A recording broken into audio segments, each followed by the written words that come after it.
جو لوگ اس طرح کی کتابیں مرتب کر رہے ہیں خاص طور پہ علماء دیوبند، کیا آپ اپنے اس پیغام میں کچھ ان کے بارے میں کہنا چاہیں گے؟ کیا کر رہے ہیں مرتب؟ اس طرح کی کتابیں جس کے اندر شرکی اعمال ہیں، جیسے آپ نے فرمایا قرآن اعمال قرآنی ہیں، اس کے اندر شرکی اعمال ہے، اور اعمال قرآن تو میرے خیال سے مولانا اشرف علی تھانوی کی لکھی ہوئی ہے۔ جی ہاں، ان کے مولانا تھانوی کی۔ وہ تو بہرحال اب اس دنیا میں نہیں رہے۔ پتہ نہیں یہ کیا وہ کتاب ان کے نام سے منسوب ہو گئی یا انہوں نے ایسا لکھا ہے تو اللہ ہی بہتر جانتا ہے، مگر جو چیزیں مجھے اس میں نظر آئیں وہ بالکل قرآن و سنت کے خلاف تھی، تو میں نے اس کو اپنے یہاں رکھنا اور بیچنا اس کو بند کر دیا۔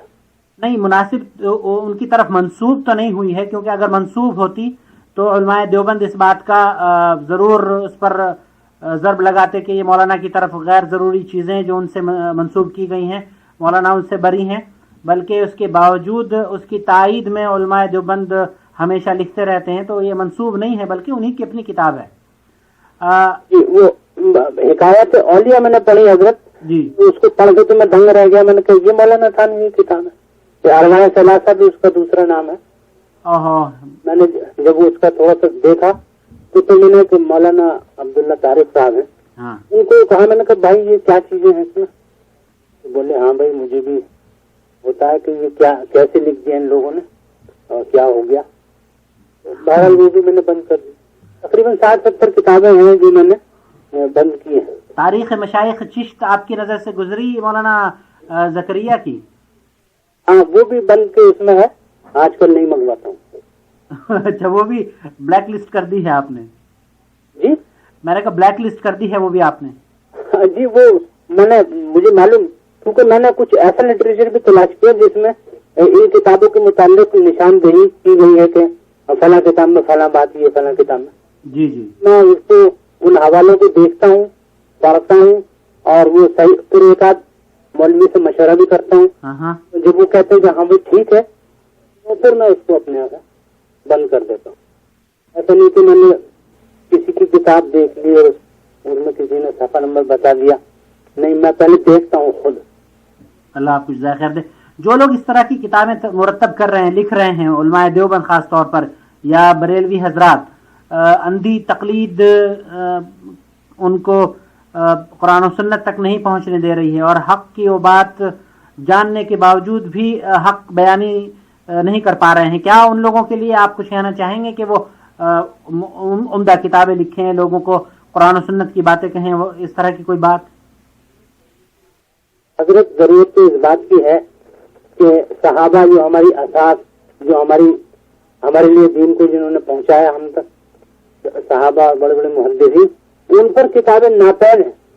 صحابہ پر آج کتابیں ڈھونڈتے رہیے، ملیں گی نہیں، اور آج کل کے جو 100 سال پہلے تک کے لوگ ہیں، علماء ہیں، ان کے فلاں کے مکتوبات، فلاں کے ارشادات اور فلاں کے وہ ایک سب کتابیں مل رہی ہیں۔ ان کے جو پیر مرید ہوتے ہیں، جب کوئی عالم بزرگ انتقال فرما جاتے ہیں تو وہ ان کی سوانح لکھ دیتے ہیں، وہ لکھ دیتے ہیں کہ یہ ان کے ارشادات ہیں، یہ ان کے ملفوظات ہیں۔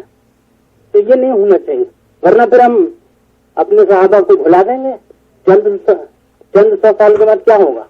بھول جائیں گے ہم سب ان کو۔ آج بھی بھولے ہوئے ہیں، عشر مبشرہ پر کتابیں ڈھونڈتے رہی، ملتی نہیں۔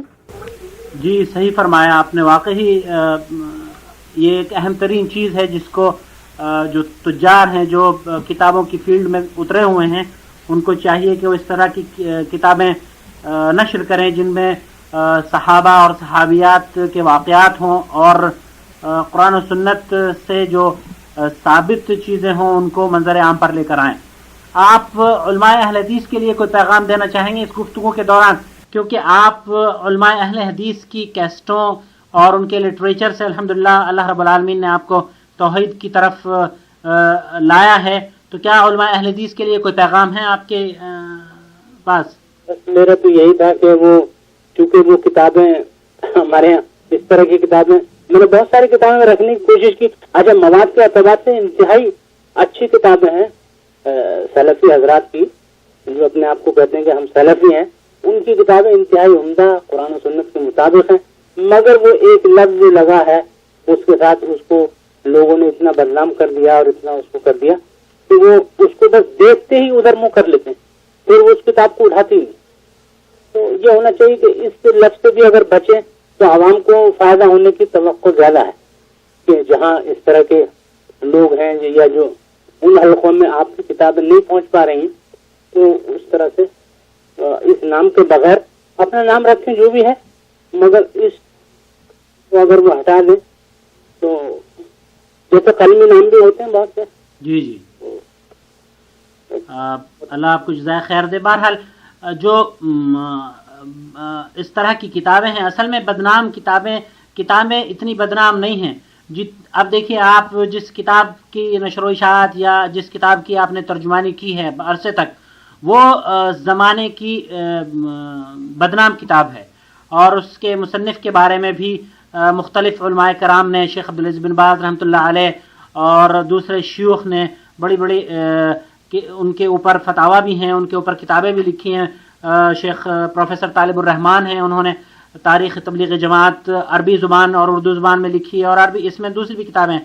لیکن مصیبت یہ ہے کہ تعصب میں لوگ ان کتابوں کو تو پڑھ رہے ہیں، صرف یہ کہ بری کتاب ہے اور یہ اس کے اوپر لوگوں کا اعتراض ہے، یہی سمجھ کر اس کتاب کو نہیں چھوڑ دیتے، بلکہ یہ اصل میں شیطانی ایک مشن ہے جو مسلمانوں کو حق سے دور کرنے کی کوشش کر رہا ہے. اور ورنہ اگر جن کتابوں میں اشکال ہے یا جن کتابوں پر لوگ زبان درازی کر رہے ہیں یا ان کے اوپر ان کو سچ اور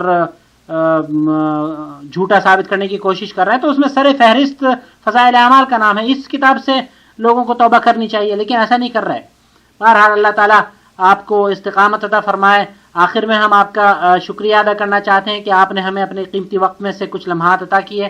اللہ تعالیٰ آپ کو جزائے خیر عطا فرمائے، اور اس ماہ مبارک میں، اس بابرکت رات میں اس عمل خیر کو قبول فرمائے. ہمیں امید ہے کہ آپ کی آواز سن کر وہ لوگ جو ابھی تحقیق میں لگے ہوئے ہیں اپنی منزل کو پالیں گے انشاءاللہ تعالیٰ. اس سے قبل کہ ہم گفتگو کا اختتام کریں، کیا آپ ہمارے سامعین اکرام کے لیے کچھ کہنا چاہیں گے؟ کیونکہ یہ آپ کی آواز انشاءاللہ تعالیٰ لوگوں تک پہنچے گی، اور جب وہ سنیں گے کہ ایک بہت بڑا ناشر جو کہ تبلیغی جماعت کی کتابیں نشر کیا کرتا تھا، اس نے اللہ کے حضور میں توبہ کی ہے، تو وہ ان کے دلوں پر اثر انداز ہوگی، اور وہ یقیناً قرآن و سنت کے لیے بے چین ہو جائیں گے. تو ان کے لیے کوئی پیغام آپ کے پاس ہو تو پلیز ذرا کچھ پیغام ان کے لیے دے دیجیے.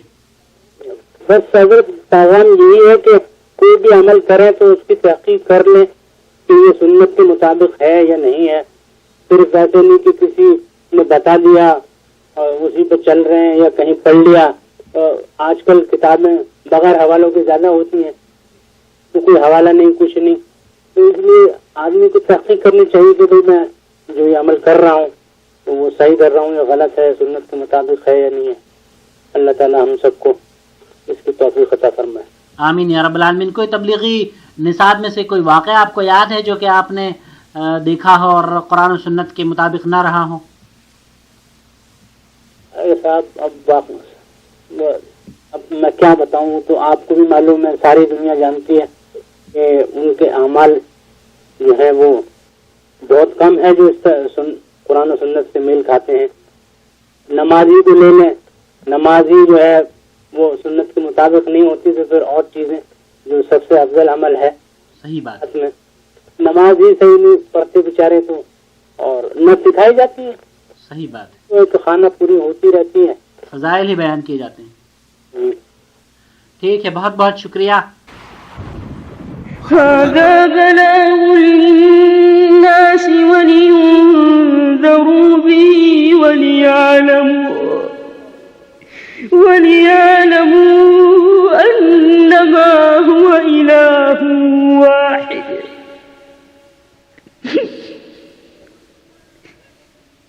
وليعلموا أنما هو إله واحد وليذكر أولو الألباب.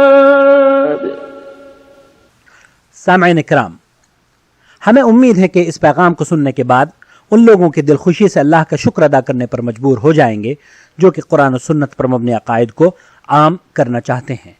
اور یہی نہیں بلکہ ہمیں امید ہے کہ اس کیسٹ کو سننے کے بعد انس صاحب کی طرح کے کئی ناشر یا دعوت و تبلیغ میں مصروف لوگ اس سے متاثر ہوں گے اور ممکن ہے یہ آواز ان کے لیے ہدایت کی منزل تک پہنچنے کا ایک ذریعہ بن جائے گی۔ میرے محترم بھائی، اگر آپ کے دل میں توبہ کے جذبے نے جنم لیا ہے اور آپ چاہتے ہیں کہ آپ کی آواز بھی لوگوں کے لیے ہدایت کے دروازے کھول دے، تو ہم گزارش کریں گے کہ آپ کہیں بھی ہوں ہم سے ضرور رابطہ فرمائیں۔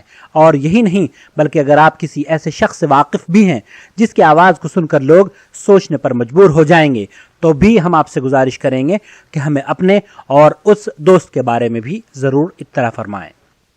ہماری دعوت کا محور صرف قرآن و سنت ہے، اور ہمیں اس بات کا افسوس ہے کہ تبلیغ نصاب یا فضائل اعمال تبلیغ جماعت کے تقریباً ہر معتقد یا ہر کارکن کے گھر میں موجود ہے، اور یہی مولانا زکریا صاحب کی کتاب مساجد اور اجتماعات میں بھی پڑھائی جاتی ہے۔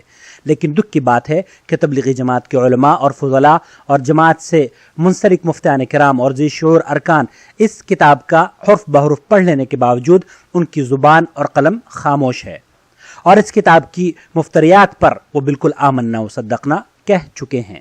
اب اگر کوئی اللہ کا بندہ دینی اور علمی خیر خواہی کے جذبے سے اس کتاب میں مذکورہ گمراہ کن عقائد کے خلاف زبان کھولتا ہے تو اسے جماعت کا دشمن کہا جاتا ہے۔ لیکن حضرات، معاملہ اسلام اور پیغمبر اسلام پر نازل شدہ دین کی حفاظت کا ہے، اس لیے ہر مسلمان اللہ کی کتاب اور اس کے رسول صلی اللہ علیہ وسلم کی نبوت و شریعت اور عام مسلمانوں کی اصلاح اور ہدایت کی نیت سے حکمت و موعظت کے ساتھ ان کے خلاف ضرور آواز بلند کرے گا، اور جب تک اس کتاب کی اصلاح نہ ہوگی اور بغیر اصلاح اس کا درس جاری رہے گا، تب تک اللہ کے بندے اس کی گمراہی اور ضلالت کے خلاف آواز بلند کرتے رہیں گے، چاہے ان کی زبان روکی جائے یا جان و مال کا انہیں نقصان پہنچایا جائے۔ سامعین کرام، ہم اس کیسٹ کے ذریعے تبلیغی جماعت سے منسلک ہر فرد تک یہ پیغام پہنچانا چاہتے ہیں کہ اگر آپ کی تبلیغ اور چلت پھرت کا مقصد رضا الہی ہے اور آپ دین صحیح کی نشر و اشاعت کے خواہش مند ہیں، تو قرآن مجید کی آیات کا ترجمہ اور احادیث رسول صلی اللہ علیہ وسلم کا ترجمہ اپنے نصاب میں شامل فرما لیں، اور حضرت زکریا صاحب کی اس کتاب کو علماء اسلام کی اصلاح کمیٹی کے سپرد کر کے اس میں سے تمام منکر اور موضوع احادیث اور غیر ضروری واقعات کو حذف کرا دیں اور عوام کو دین صحیح کی متفقہ تعلیمات پیش کریں۔ اس کا بہت بڑا فائدہ یہ ہوگا کہ جو لوگ تبلیغ نصاب کی غلطیوں کی وجہ سے اس جماعت میں شامل نہیں ہیں، وہ جماعت کے ہاتھوں میں قرآن و سنت کا مجموعہ دیکھ کر مطمئن ہو جائیں گے، اور یہ جماعت اس طرح پوری دنیا میں قرآن و سنت کی نمائندہ بن جائے گی۔ لیکن افسوس کہ معاملہ آج اس کے بالکل برعکس ہے۔ یہ تبلیغی جماعت آج صرف اور صرف تبلیغ نصاب یا فضائل اعمال کی ترجمانی کرتی نظر آ رہی ہے۔ سامعین کرام، اب ہم آپ کی خدمت میں ان کتابوں کے اقتباسات نقل کرنے کی سعادت حاصل کر رہے ہیں جنہیں شائع کر کے ہمارے دوست انس صاحب شرمندہ ہیں۔ آپ بھی ذرا غور کر لیجئے اس سے پہلے کہ کہیں زیادہ دیر نہ ہو جائے۔ اگر کسی عورت کا نوز باللہ حیض جاری ہو جائے، خون کثرت کے ساتھ جاری ہو جائے، ہے نا، کثرت حیض اگر اس کو ہو رہا ہے تو کیا کرے؟ یہ آیت کریمہ پڑھے۔ کون سی؟ یہ آیت کریمہ اگر کسی عورت کا خون جاری ہو جائے تو اس آیت کو 3 پرچوں کے اوپر لکھے۔ اس آیت کریمہ کو کتنے پرچوں کے اوپر لکھے؟ 3 پرچوں پہ اوپر لکھے۔ ایک پرچہ اس کے اگلے دامن میں باندھ دے، اور دوسرا پرچہ اس کے دوسرے بائیں دامن میں باندھ دے، اور ایک بات کہتے ہوئے زبان بھی تھرا رہی ہے اور دل بھی تھرا رہا ہے، لیکن نقل کفر کفر نہ باشد۔ کہتے ہیں اس آیت کریمہ کو لکھ کے ایک پرچہ اپنے ناف کے نیچے لٹکا لے۔ وہ پرچہ کیا ہے؟ وما محمد الا رسول قد خلت من قبلہ الرسل افئن مات او قتل انقلبتم۔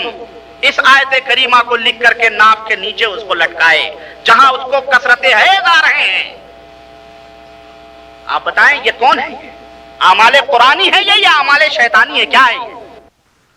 سامعین کرام، یہ تھا پیج نمبر 134 اعمال قرآنی سے۔ اعمال قرآنی حضرت مولانا اشرف علی تھانوی کی کتاب ہے۔ جسیم بک ڈپو، اردو بازار، جامع مسجد دہلی اس کے ناشر ہیں۔ اللہ رب العالمین سے دعا ہے کہ اللہ رب العالمین انہیں بھی توبہ کی توفیق عطا فرمائے۔ اب دوسرا اقتباس سماعت فرمائیے۔ 14 برس تک حضرت صابر کے دربار میں چلہ کشی کی اور آپ کے خادم رہے۔ حاجی امداد اللہ مہاجر مکی، حجت الاسلام حضرت محمد قاسم صاحب نانوتوی، قطب الارشاد امام ربانی مولانا رشید احمد گنگوئی، شیخ الہند مولانا محمود حسن صاحب اسیر مالٹا، حضرت مولانا سید حسین احمد مدنی، حضرت مولانا شاہ عبد الرحیم رائے پوری، آپ کے خلیفہ کی زبانی معلوم ہوا کہ یہ بہت بڑے ولی۔ بہرحال کہتے ہیں کہ حضرت صابر کی تربت متبرکہ پر فاتحہ خوانی میں مصروف تھے یہ بزرگ کہ تربت اقدس سے آواز آئی، اندر سے قبر سے کیا آئی؟ آواز آئی کہ عبد الرحیم آپ نے کچھ دھیان نہ دیا، بلکہ عبد الرحیم کہتے ہیں آپ نے کچھ دھیان نہ دیا، فاتحہ میں مصروف رہے۔ دوسری مرتبہ بھی آپ کی آواز کی طرف متوجہ نہ ہوئے۔ تیسری مرتبہ پھر ارشاد ہوا عبد الرحیم تم کو ہی بلایا جا رہا ہے، اگر ہمارے دریائے فیض سے مستفیض ہونا چاہو تو جاؤ اور مولانا رشید احمد گنگوہی سے بیعت ہو جاؤ۔ مولانا رشید احمد گنگوہی جن کی کتاب یہ تذکرۃ الرشید ہے، نمبر 2 صفحہ نمبر 17، یہی رشید احمد گنگوہی ہیں جن سے بیعت کے لیے تربت سے آواز آ رہی ہے۔ حنفی کو دعوت دے رہا ہے جا کر کے بیعت ہو جاؤ۔ کہتے ہیں رشید احمد گنگوہی کہ سن لو حق وہی ہے جو رشید احمد کی زبان سے نکلتا ہے۔ اعوذ باللہ، حق تو اللہ کی زبان سے نکلے، رسول اللہ کی زبان سے نکلے۔ یہ کون سے 19ویں صدی کے 18ویں صدی کے یہ چوچلے لوگ کہتے ہیں حق وہی ہے جو رشید احمد کی زبان سے نکلتا ہے، اور میں بقسم کہتا ہوں کہ میں کچھ نہیں ہوں مگر اس زمانے میں ہدایت اور نجات موقوف ہے میری اتباع پر۔ اعوذ باللہ، ہم کہتے ہیں اللہ فرماتا ہے کہ اگر تم کامیاب ہونا چاہتے ہو، جنت چاہتے ہو، نجات چاہتے ہو، رحمت چاہتے ہو، فلاح چاہتے ہو، میرے نبی کی اتباع کرو۔ اور علماء احناف کہہ رہے ہیں، اولیاء احناف کہہ رہے ہیں کہ میری اتباع کرو، میری پیروی کرو، تمہیں نجات مل جائے گی، تم کامیاب ہو جاؤ گے۔ بتاؤ یہ کفر کہاں چھپنے والا ہے؟ یہ کفر کہاں اور یہی رشید احمد گنگوہی ہیں۔ رنڈی کا واقعہ میں تمہیں سناؤں، میری ماؤں بہنوں سے معذرت کے ساتھ بات آئی ہے تو میں بتاتا چلوں آپ کو۔ طوائفوں کے تعلق سے بڑی بڑی چیزیں انہوں نے رکھی ہوئی ہیں۔ کہتے ہیں کہ جناب علی کہاں ہے بھائی؟ ہاں آئے گا یہی ہے بتاتا ہوں میں جلد نمبر 2 صفحہ نمبر 242، جلد نمبر 2 صفحہ نمبر 242 کہتے ہیں کہ ایک دفعہ حضرت نے فرمایا کہ حضرت حافظ میڈھو میاں جو تھے وہ ہمیشہ توحید میں غرق رہتے تھے۔ حافظ ضامن علی جلال آبادی سہارنپور میں ان کی بہت رنڈیاں مرید تھیں۔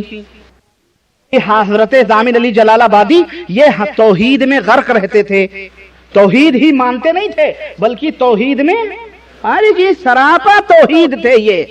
ہاں ان کا واقعہ ہے، کہتے ہیں کہ ایک بار ارشاد فرمایا کہ حافظ جلال آبادی سہارنپور میں بہت رنڈیاں مرید تھیں۔ ایک بار یہ سہارنپور میں کسی رنڈی کے مکان پر ٹھہرے ہوئے تھے، اس کو ٹھہرنے کے لیے بھی شریف لوگ نہیں مل رہے تھے۔ ہاں سب مریدینیاں اپنے میاں صاحب کی زیارت کے لیے حاضر ہوئی مگر ایک رنڈی نہیں آئی۔ میں دیکھو بعض لوگ کہتے ہیں کہ ربانی صاحب رنڈی بولتے ہیں، میں نہیں بول رہا ہوں، یہ سہارنپور کی زبان ہے جو میں استعمال کر رہا ہوں، لکھا ہوا ہے میں وہی پڑھ رہا ہوں۔ رنڈی نہیں آئی، میاں صاحب بولے فلانی کیوں نہیں آئی؟ حضرت کو سب پتا تھا، ہاں گن کے رکھے رہا ہوگا نا اس نے، کون آ رہی ہے کون نہیں جا رہی ہے، فلانی کیوں نہیں آئی؟ رنڈیوں نے جواب دیا میاں صاحب ہم نے اس سے بہترا کہا کہ چل میاں صاحب کی زیارت کو، اس نے کہا میں بہت گنہگار ہوں اور بہت روح سیاہ ہوں، میاں صاحب کو کیا منہ دکھاؤں؟ اس سے یہ بھی پتا چلا یہ کیسا پیر تھا جو پیر مریدی بھی بنایا ہوا تھا اور وہ کام بھی کروا رہا تھا اس سے، نعوذ باللہ، ہے کہ نہیں؟ سنو توحید میں غرق رہنے والوں کی کہانی ہے یہ۔ چنانچہ رنڈیاں اسے لے کر آئیں، جب وہ سامنے آئیں تو میاں صاحب نے پوچھا بی تم کیوں نہیں آئی تھی؟ اس نے کہا حضرت روح سیاہی کی وجہ سے زیارت کو آتی ہوئی شرماتی ہوں۔ میاں صاحب بولے بی تم شرماتی کیوں ہو؟ اعوذ باللہ استغفر اللہ، میں کس زبان سے کہوں اس بات کو؟ بی تم شرماتی کیوں ہو؟ کرنے والا کون، کرانے والا کون؟ وہ تو وہی ہے۔ اعوذ باللہ استغفر اللہ۔ ہوا جھوٹ بولنے والے پر کروڑوں بولو لعنت، اللہ لعنت فرمائے جھوٹ بولنے والے پر۔ رنڈی یہ سن کر آگ بگولا ہو گئی اور خفا ہو کر کہا لا حول ولا قوت، اگرچہ میں روح سیاہ ہوں گنہگار ہوں مگر ایسے پیر کے منہ پر پیشاب بھی نہیں کرتی۔ رنڈی اس سے اچھی تھی، اس موحد سے حنفی ولی سے رنڈی کیا تھی؟ اچھی تھی کہ نہیں؟ اس کی سمجھ میں بات آ گئی، لیکن اس کی سمجھ میں بات یہ ہے اس دور کا وہ بندہ جس نے اپنی کتاب لکھی اللہ پر زنا کی تہمت لگائی، اللہ اسے۔ سامعین کرام، آپ سماعت فرما رہے ہیں فضیلت شیخ معراج ربانی کی آواز میں کچھ ان کی کیسٹوں کی جھلکیاں، انہیں حاصل کرنے کے لیے آپ ہم سے رابطہ کر سکتے ہیں۔ اب لیجئے دوسری جھلکی سماعت فرمائیے تذکرۃ اولیاء احناف کے حوالے سے، فضیلت شیخ معراج ربانی۔ کو الامداد پڑھی ہوئی ہے۔ الامداد ایک کتاب ہے جس کو لکھنے والے ہمارے یہ حکیم الاحناف ہیں، ببرکت دعائے حکیم الامہ حضرت مولانا اشرف علی صاحب تھانوی، خانقاہ امدادیہ تھانہ بھون، اور یہ از مطبع امداد المطابع تھانہ بھون جلوہ نمودن گرفت، یعنی سن 1336 سفر کی یہ جلد نمبر 3 عدد نمبر 8 ماہ صفر المظفر سن 1336 ہجری کے اندر یہ کتاب چھاپی گئی ہے۔ ہے یہ حکیم الامت صاحب، ان کے پاس کسی نے خط لکھا کہ حضرت میں نے ایسا ایسا کیا ہے۔ کیا کیا ہے اس نے؟ کہتا ہے کہ ایک دفعہ رامپور ریاست میں کہتے ہیں کہ حسن العزیز دیکھ رہا تھا، دوپہر کا وقت تھا، نیند نے غلبہ کیا، سو جانے کا ارادہ کیا اور رسالہ حسن العزیز کو ایک طرف رکھ دیا، لیکن جب بندے نے دوسری طرف کروٹ بدلی تو دل میں خیال آیا کہ کتاب پیچھے کو ہو گئی، اس لیے رسالہ حسن العزیز کو اٹھا کر اپنے سر کی جانب رکھ لیا اور سو گیا۔ کچھ عرصے کے بعد خواب دیکھتا ہوں کہ کلمہ شریف لا الہ الا اللہ محمد الرسول اللہ پڑھ رہا ہوں، لیکن مجھے رسول اللہ کی جگہ حضور کا نام آتا ہے، یعنی لا الہ الا اللہ اشرف علی اعوذ باللہ، اشرف علی اعوذ باللہ نہیں، میں اعوذ باللہ اپنی طرف سے کہہ رہا ہوں، اشرف علی اعوذ باللہ، ہاں میں کیسے کہوں رسول اللہ، لیکن نقل کفر نباشت۔ سنو، یہ تبلیغی جماعت کے سرکردہ لوگ ہیں، کہتے ہیں کہ لیکن محمد الرسول اللہ کی جگہ حضور کا نام لیتا ہوں۔ اتنے میں دل کے اندر خیال پیدا ہوا کہ تجھ سے غلطی ہوئی کلمہ شریف کے پڑھنے میں، اس کو صحیح پڑھنا چاہیے۔ اس خیال سے دوبارہ کلمہ شریف پڑھتا ہوں۔ دل پر تو یہ ہے کہ صحیح پڑھا جاوے، لیکن زبان سے بے ساختہ رسول اللہ کے نام کی جگہ اشرف علی نکل جاتا ہے۔ استغفر اللہ، اتنا بدبخت بھائی ہے، دیکھو کہ اس کو خواب میں بھی صحیح کلمہ پڑھنا، استغفر اللہ۔ کہتے ہیں کہ دو تین بار جب یہ حالت ہوئی تو حضور کو اپنے سامنے دیکھ رہا ہوں۔ اچھا جناب، حضور آ گئے، ہاں اپستھت ہو گئے فوراً، اور یہی چند شخص حضور کے پاس تھے، لیکن اتنے میں میری یہ حالت ہو گئی کہ میں کھڑا بوجہ اس کے کی رقت طاری ہو گئی، زمین پر گر گیا اور نہایت زور کے ساتھ ایک چیخ ماری، اور اس کو معلوم ہوتا تھا کہ میرے اندر کوئی طاقت باقی نہیں رہی۔ اتنے میں بندہ خواب سے اٹھ گیا، یہ نیند کی حالت تھی نا، خواب کی بات، بندہ خواب سے اٹھ گیا، لیکن بدن میں بدستور بے حسی تھی اور اثر ناطاقتی بدستور تھا، لیکن حالت خواب اور حالت بیداری میں حضور کا ہی خیال تھا۔ لیکن حالت بیداری میں کلمہ شریف کی غلطی پر جب خیال آیا تو اس بات کا ارادہ ہوا کہ اس خیال کو دور، یعنی جاگ گیا بندہ، اب سوچ رہا ہے کہ دل سے اس خیال کو دور کر دیا جائے، اس واسطے کی پھر کوئی غلطی نہ ہو جائے۔ وہی خیال بندہ بیٹھ گیا اور پھر دوسری کروٹ لے کر کلمہ شریف پڑھنے لگا۔ غلطی کے تدارک میں رسول اللہ صلی اللہ علیہ وسلم میں کلمہ پڑھ رہا ہوں، درود پڑھ رہا ہوں، کہہ رہے درود شریف پڑھتا ہوں، لیکن درود جب میں پڑھ رہا ہوں پھر بھی یہ کہتا ہوں کہ اللہم صلی علی سیدنا و نبینا و مولانا اشرف علی رسول اللہ۔ اچھا جناب، اس روز حالانکہ کہہ رہے ہیں، حالانکہ میں بیدار ہوں خواب میں نہیں ہوں، حالانکہ میں بیدار ہوں خواب میں نہیں ہوں، لیکن بے اختیار ہوں، مجبور ہوں، زبان اپنے قابو ہی میں نہیں۔ اتنا بڑا کافر تھا یہ کہ رسول اللہ بھی زبان سے نہیں نکل رہا اس منحوس کی۔ اے احناف کے ٹولی کے لوگوں، بولو تمہارا حکیم الامت کا یہ بندہ مرید کس کا کلمہ پڑھ رہا ہے؟ سنو، اسی روز ایسا خیال، اس روز ایسا ہی کچھ خیال رہا تو دوسرے روز بیداری میں رقت رہی، خوب رویا، اور اس کے بعد کہتے ہیں کہ حضور کے ساتھ باعث محبت میں کہاں تک عرض کروں، یہ خط لکھ کر کے اس نے بھیجا، تو اس کا جواب کیا ہونا چاہیے؟ بولو، ایک مرشد کو کیا جواب دینا چاہیے؟ اس سے توبہ کروانا چاہیے، استغفار کروانا چاہیے، توبہ کر، استغفار کر۔ مولانا اشرف علی، مولانا نہیں کہہ رہا ہوں میں، حکیم الاحناف اشرف علی صاحب کیا کہہ رہے ہیں؟ بھائیو ذرا مجھے بتلاؤ، میں اس سے پیارا اسلوب اور کیا لاؤں، اس سے مٹھاس بھرے انداز میں اور کیا میں آپ کو بتلاؤں کہ میں لمبا بھی نہیں کرنا چاہتا تھا کہ آپ کے اوپر شاخ گزرے. عرش اور کعبہ اور قبر نبی. کہتے ہیں مولانا خلیل احمد سہارنپوری المفند علی المحند جو ان کی کتاب ہے, کہتے ہیں کہ جو زمین کا حصہ رسول اللہ صلی اللہ علیہ وسلم کے اعضائے مبارکہ کو مس کیے ہوئے ہے, یعنی چھوئے ہوئے ہے, زمین کا حصہ قبر نبی میں جو نبی کے جسم سے لگا ہوا ہے وہ کعبہ اور عرش اور کرسی سے بھی زیادہ افضل ہے.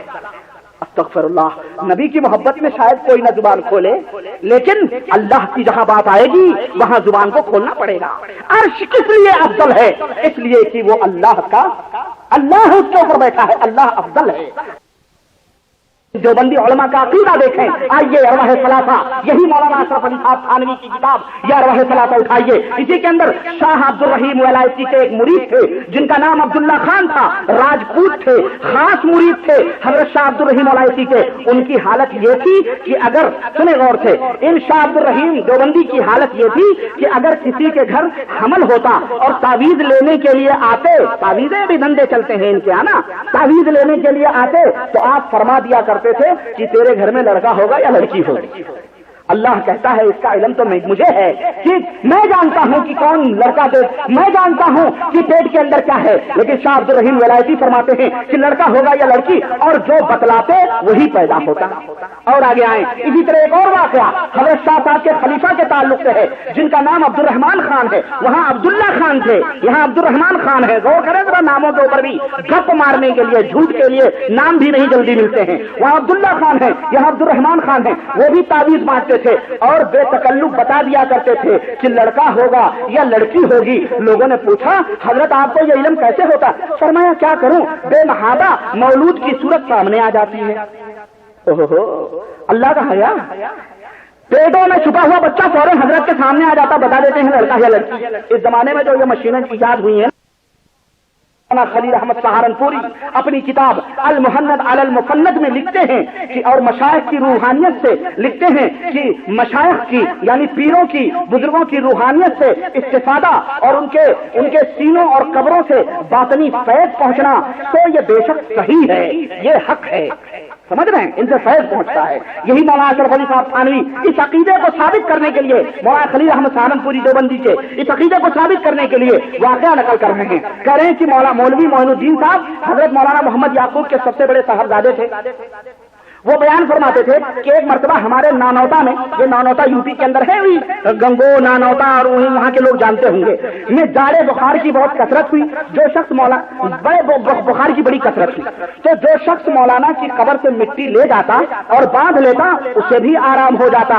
بس یہ دیکھنا تھا کہ اس کثرت سے لوگ مٹی لے گئے کہ جب بھی قبر پر مٹی ڈالی ڈلواؤں تب بھی ختم ہو جائے. اب وہ مٹیاں دھو دھو کے لے جانے لگے لوگ, شفا پا گئے قبر کی مٹی سے, ہے نا, کھا کے شفا مل گئی. تو کہتے ہیں کہ وہ صاحبزادے برابر مٹی ڈلواتے رہے. جب کئی مرتبہ ڈال کر مٹی پریشان ہو گیا تو مولانا کی قبر پر پہنچا. لڑکا بڑا تیز مزاج تھا, ہے نا, غصے میں گیا, کہا آپ کی تو کرامت ہو گئی. مخاطب ہوا تھا ہرے قبر سے اور کیا کہا, آپ کی تو کرامت ہو گئی اور ہماری مصیبت بنا بنائے آ گئی. یاد رکھو اب اگر کوئی اچھا ہوا, سنو دھمکی دے رہا باپ کو بیٹا یہ قبر میں, کہہ رہا یاد رکھو اب اگر کوئی اچھا ہوا تو ہم مٹی میں ڈالیں گے. ایسے ہی پڑے رہو گے لوگ, جوتا پہنے اوپر ایسے ویسے چلتے رہیں گے. بس اسی دن سے کسی کو آرام نہیں ہوا. بڑے فرما بردار تھے ابا جان, ہے نا, بیٹے کے اس سے غصے میں آپ دیکھیں یہ کیا سنا رہے ہیں. میں کل ظہر کے وقت مر جاؤں گا. چنانچہ دوسرے دن ظہر کے وقت وہ شخص مسجد حرام میں آیا, طواف کیا اور تھوڑی دور جا کر مر گیا. بات مرنے جینے کی تھی, یہیں پر ہوتی ختم ہو جاتی. لیکن آگے سنیے ذرا اور معاملے. ہم مسلمانوں کا یہ عقیدہ ہے کہ جو آدمی مر جاتا ہے مرنے کے بعد وہ دنیا میں واپس آنے والا ولی نہیں ہوتا, شیطانی ہوتا ہے. اور شیطان بھی اگر مرتا ہے تو وہ سجین میں اس کی روحیں ہوتی ہیں, پھر کبھی روح جسم کا پیکر بن کر کے سامنے نہیں آتی ہے. لیکن ذرا اس کتاب کو پڑھو اور ذرا دیکھو. فرماتے ہیں کہ شیخ ابو یعقوب سنوسی کہتے ہیں میں نے اس کو غسل دیا, دفن کیا. جب میں نے اس کو قبر میں رکھا اس نے آنکھیں کھول دی. اعوذ باللہ.